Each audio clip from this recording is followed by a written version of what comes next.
Hello, my name is Dennis, and welcome to my trailer park white trash mobile home kitchen. I really do live in a mobile home, in a trailer park, and this is my kitchen. In this video, I am going to revisit pasta from scratch because that has been by far and away the most popular download on my website to date. So in that video and the PDF, I showed various shapes that you could make from flat rolled pasta dough. In this case, I'm going to use the pasta dough to make cannelloni. I love cannelloni. I'm excited just thinking about it. I'll try to contain myself. I'm calling this Cannelloni Florentine because it's got spinach in it. I don't know what else to call it. I don't have a fancy name for it. This is a recipe that I came up with because I happen to like the filling, and I thought this filling would be good with pasta dough wrapped around it and then given a nice coating of marinara sauce. So having mentioned all that, let's get into the ingredients for making my Cannelloni Florentine. For the ingredients for my cannelloni, I've got about 8 ounces of raw spinach here with the stems removed. And then I'm going to be using 1 tablespoon of olive oil, 1 tablespoon of butter. I don't have a small onion, so I've got half an onion here, that half of a medium-sized onion that I'm going to mince up. 1 to 2 cloves of garlic. I have 2 because these are rather small. 6 ounces of prosciutto that I'm going to finely chop up. And then I have 10 ounces of ricotta cheese, roughly 3 ounces of grated Parmigiano Romano cheese. This is Romano. I have 1 egg, about 1/4 of a teaspoon, maybe a little bit more, of freshly ground nutmeg, and 1/4 teaspoon of freshly ground black pepper. And then this wrapped up piece here, this is my freshly made pasta dough. I made that today. So those are the ingredients for making my Cannelloni Florentine.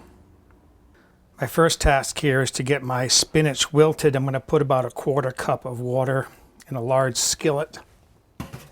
Put my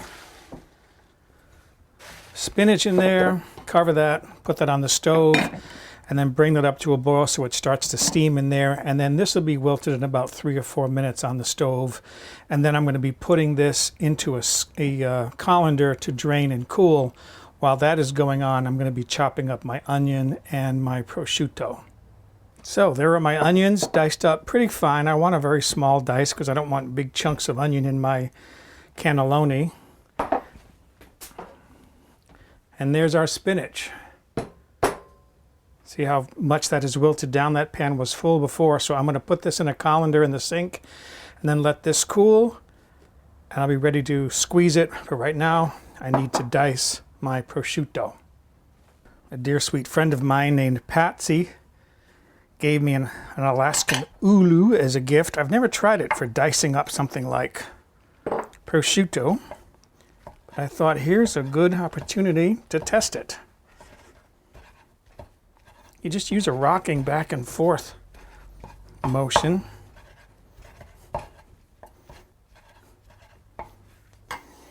All right, that made pretty quick work of that. There's my prosciutto all diced up.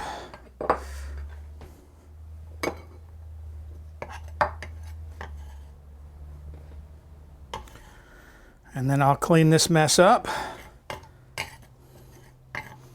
I'll be ready to move on to the next stage. Meanwhile, my spinach has cooled, so I'm going to start squeezing this. I have my onions now frying in the skillet. I just want to squeeze some extra moisture out of this because I don't want my cannelloni to be too full of moisture. The ricotta cheese will provide plenty of moisture, so this doesn't have to be wet. I explained this to a friend of mine who appreciates the benefit of fresh vegetables, and he was just incensed that I was squeezing all the juice out of spinach. That's where all the nutrients are, he believes. Well, this is supposed to be cannelloni. This isn't supposed to be health food. How much water did I get out of there? Quite a bit. don't know how well you can see that, but from looking at the color of that, maybe I'm happy. Looks like muddy water. Okay. Okay, the onions have been sauteing for about 5 minutes. As a last step, I'm going to put my garlic cloves in a garlic crusher and then add these to the pan and cook it for maybe 1 more minute and then allow that to cool. Okay, I'm getting nearly done here with my prep work. The onions are cooling. Here's my spinach. I'm just going to chop this up kind of fine.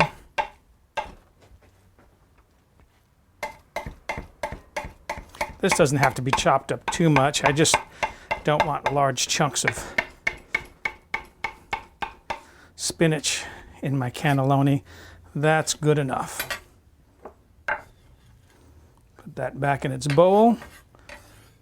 And I'm just about ready here to start assembling my ingredients for my stuffing.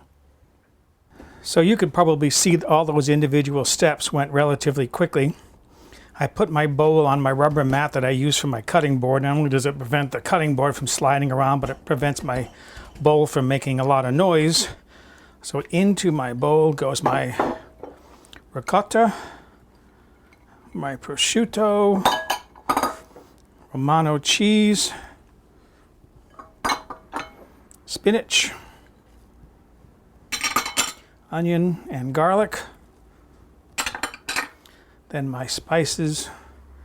That's my nutmeg, my black pepper, and then I'm going to break 1 egg in there.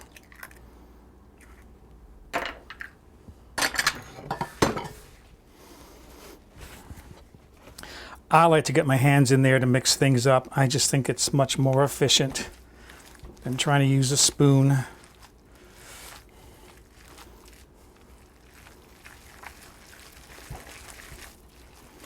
And you can see how quickly that goes. The hand is so much more efficient.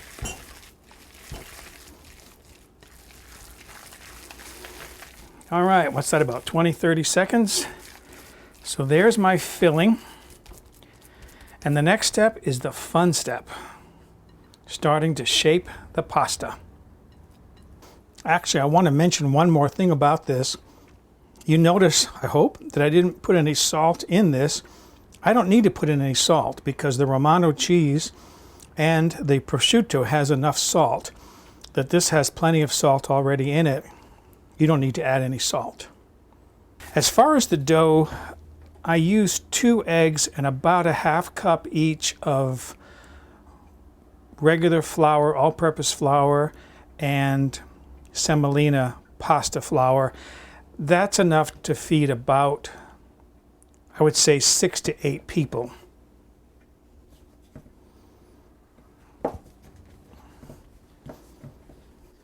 Divide that in half. I'm going to wrap one of these until I'm ready to return to it. And then I just want to flatten this down before I run it through the pasta machine. I made this earlier today.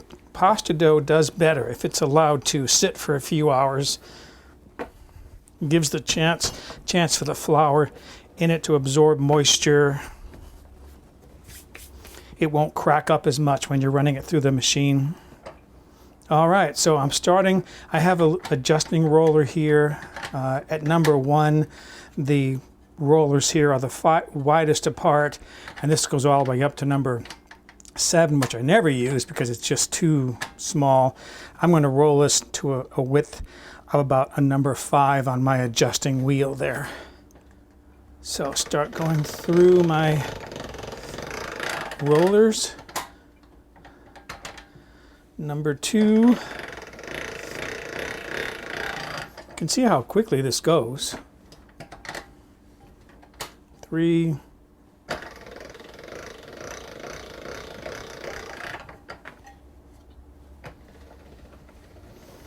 And you can see what happens to this pasta as you keep rolling it through the machine.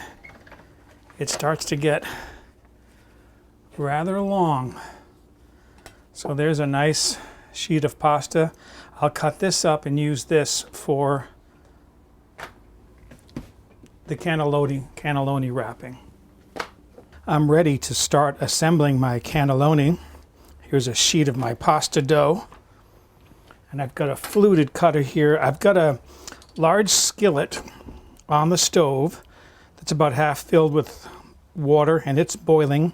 I'm going to boil each cannelloni sheet about a minute just to partially cook it before I actually assemble the cannelloni. And then I've got a bowl of very cold water here in which I put some ice and some water. I want to put the partially cooked dough in there first to stop it from cooking, and then I'm going to fill it. So let me show you what that looks like. I can use these scraps to make more cannelloni. I think I can get at least 4 off these sheets. It doesn't matter if it has a ragged edge like that. Okay, I'm going to put these in boiling water. Okay. I want you to see the next step. I have it's about a 13 by 9 baking dish in which I already have some sauce in the bottom. Here's my filling. There's my pasta that's been partially cooked and it's in the ice water. I want to show you why it doesn't matter about the ragged edges. Let me pull this piece out first since this is kind of ragged here.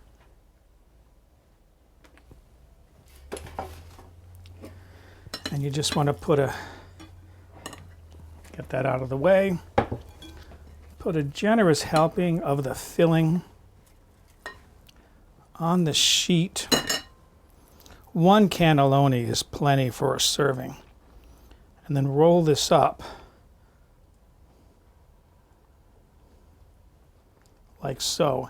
And that ragged edge will be on the bottom in our baking dish. So you don't really get to see that ragged edge. You just see these fluted edges from the fluted cutter. Look at that. There they are, 8 cannelloni, ready to go into the oven. Ooh, if I get any more excited, I'm going to soil my britches. And I used up all of my stuffing, so it was perfect for my 8 cannelloni.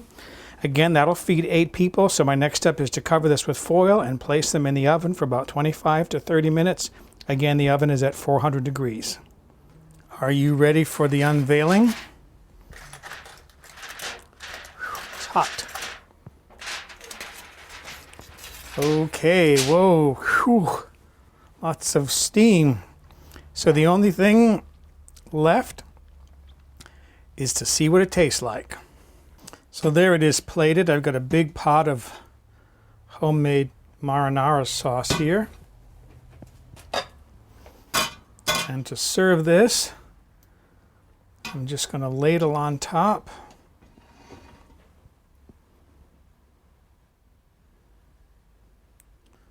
A little bit of sauce. Whoops. And that is ready to enjoy. Okay, I am just dying to taste this. I've been thinking about this all while I was making it.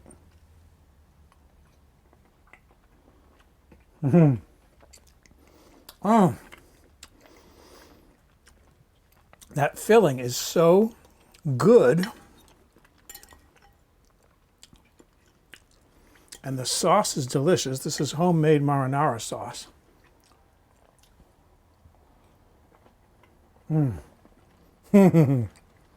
Okay. I'm going to go have my dinner. Oh, this is good. Oh, this is good. For a printable PDF copy of this recipe with step-by-step photographs, visit the White Trash Cooking website and look on the home page or in the recipe archive.